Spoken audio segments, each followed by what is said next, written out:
Alabama, Georgia.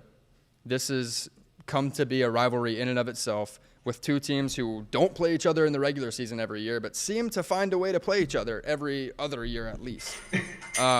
Yeah. In almost every – what, you got a dog over there? Yeah, dude, I'm sorry. No, you are – she's all pissed off. You're so good. You're so good.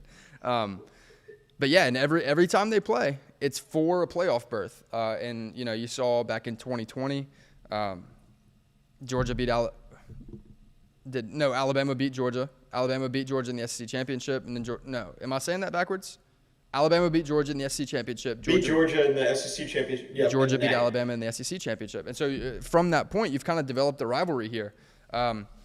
Going into this weekend, you got a guy in Jalen Milroe who is benched in week 3, and all of a sudden has now found himself mentioned in the likes of J.J. McCarthy and Marvin Harrison Jr. and guys who aren't going to win the Heisman but may find themselves in New York.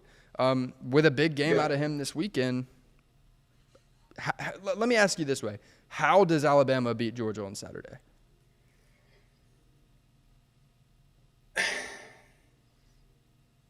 That defensive line and linebacking core is elite. So it's going to be hard to run the ball against them. Jalen's going to have to – he's going to have to play out of his mind. He's trajected, like you said, he's the 4th most highest odds quarterback in the just overall in the Heisman right now. They're like plus 10,000, so he's not going to win. But to crack top 4 is unreal coming off a bench 3rd week against USF. Yeah. But I think to win this game, we're going to have to play perfectly on offense, and our defense is just going to have to show up like they have all year. The Auburn game last week, the halftime adjustments weren't to the level that we were kind of like the country was used to, where it was kind of like a rough first half and then locked right back in. But I think Alabama stands a good chance. The spread's low enough to think that they'll be able to. But it's just going to have to be a near perfect game against Kirby and his team. Yeah. Yeah. Now, that being said, what we can't see out of Georgia is Georgia versus South Carolina earlier in the year. They can't start out slow. We've seen teams like Alabama come from behind, go back to Saturday, down with however many seconds were left on the clock, 4th and 31, 4th and goal from the 31, they found a way to win. This is a team that doesn't give up. Look, LSU, the best offense in the country, total offense and scoring offense, going back and forth with them. They found themselves locked at 21 going into the half, shut them down, gave up one more touchdown for the rest of the game, and ran away with it, won by 14. This is an Alabama team that's not going to go away. They're going to make the adjustments necessary, and the same can be said about Georgia. But if Georgia doesn't come out firing and maintain that throughout the course of the game, I think they find themselves in a predicament late. Yeah. Slow starts. We need that. We need a slow start, and we need – honestly, Burton didn't get Jermaine Burton transferred from Georgia to Alabama after winning a national championship, and he didn't get to play him last year because LSU upset Bama. This is it. This is his one go. And this is like everybody, when they looked at that transfer, they were like, why? You're leaving a national – you were wide receiver 1. You had a great quarterback. Everybody's like, why? I guess you didn't like Carson Beck. And then we didn't utilize him as much last year. Him and Bond were kind of – it's been more Burton. He's been our deep ball threat. He burned Auburn last week. So he has a chip on his shoulder. I'm sure he's telling the whole offense, I came here to beat them. I want it there. So I kind of like that we have that in our back pocket. It's kind of the off-the-field edge mentality that you kind of need a little something extra. So it makes me feel good. I think the defense can hold them to the slow start without being absurdly good. I think they can do it to themselves. But I think if we can get a turnover in the first half, I will have a lot better feeling. Just one. It doesn't have to be it could be pick, sit down, but something to get the momentum in Atlanta shifting from team to team. Yeah. Another stat for you here. Georgia has not beaten Alabama in the state of Georgia in since 2000? Love that. Yeah. It's been quite some time.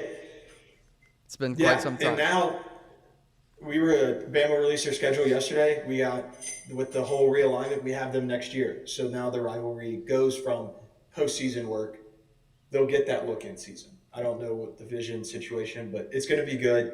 But before we move on, you can't just talk about this game without playoff potential. Yeah. And if Bama is to win, they're going to be a one-loss SEC champion. Mm-hmm. However, I told you this before the show starts. I think that they left Georgia at number 1 so that we can't get in, even with the win. We need a couple games to go our way, including I don't even know what side of Washington, Oregon I want to be on as a Bama fan. We need Louisville to win, and we need something crazy in the Texas-Oklahoma State game. I think they left Georgia at number 1. I do think Georgia is a top 4 team in the country. After this weekend, doesn't matter how they play. Yeah, but that doesn't matter. But I think they left them there. Yeah, exactly. But I think if Bama beats them, they're going to keep them up there in it, and we're just going to get that soft bump to 5. But look, it's not about the top 4 teams in the country. I wish it was. We put out power ratings every week because we care about who's the best teams in the country. The committee doesn't, frankly. The committee cares about who's most deserving. Look, you can look me in my face right now, and I know that if I ask you, hey, who are the top 4 teams in the country, the best 4 teams in the country, there's no way in hell you look at me in my face and tell me Florida State's one of them. But if they win this weekend, they're in. Correct. Because they're most deserving. Yeah. And so that being the case, I don't know if Georgia would be the most deserving at that point, because Alabama would be a one-loss conference champion with a head-to-head win over Georgia. Georgia would be a one-loss non-conference champion with a loss to Alabama. How do they possibly get in over Alabama in that scenario? The question becomes, does the SEC get left out? Not, is Georgia locked in my opinion. No. Can't leave the SEC out. Then it's got to be the SEC champion. I think they left Georgia there to avoid this conflict. If they win, doesn't matter. Of course. But I think that's why, and when we talked about also Michigan beating Ohio State, that was a 2 versus 3. I think Michigan beat number 1. But they left Georgia. It'll be interesting. I mean, the NCAA committee is rooting for Georgia, just so they don't have to deal with Fleck with the rest of the other games. In my opinion, go ahead. In my opinion, if Alabama beats Georgia and everything else happens like it's supposed to, okay, Oregon beats Washington, Texas beats Oklahoma State, Florida State beats Louisville, Michigan obviously cruises past Iowa. To me, it's Michigan, Oregon, Florida State, and now it's up to Texas and Alabama. But Alabama having the win and the conference championship over Georgia, there's no argument as to how Georgia would get in. Because if you want to talk about best teams, look, I know head-to-head doesn't always necessarily mean whoever wins a head-to-head game doesn't always mean that they're a better team. For example, Washington, Oregon. Washington's not a better team than Oregon, but they have the head-to-head win. Fine. Okay, so you can at least pull from that a little bit and say Alabama's got the head-to-head over Georgia. Well, you can definitely say Alabama's more deserving because they beat Georgia and won their conference. That's my opinion. Yeah. And so it would be between that 4th spot would be between Alabama and Texas, in my opinion. I don't see how Georgia can lose this game and find themselves in without Alabama being in, and there's no way 2 of them get in. Yeah, I see where you're coming from, and I kind of agree. It's just I hate where we have, as a fan and as on the show, we have to try and give some substance, and we can't without the outcome of other games being known. Yeah. So it's all speculation. To the spread, I got it at 5.5. I'm looking at right now. Mm-hmm. Heart says tied by 20. Mine says Georgia money line. So give me the tie plus 5.5. Okay, that's fair. I don't think that's crazy. Look, if I'm power rating teams right now, and again, I say this all the time, I hope that next year or the following, so within the next 2 years, we have a model that's in-house, that's all computer-based, that is putting out lines for us and letting us know who's best over the last 4 years, taking into account all the stats, all the head-to-heads, who's starting, all that, so that we have a non-biased way to look at power ratings and rate teams.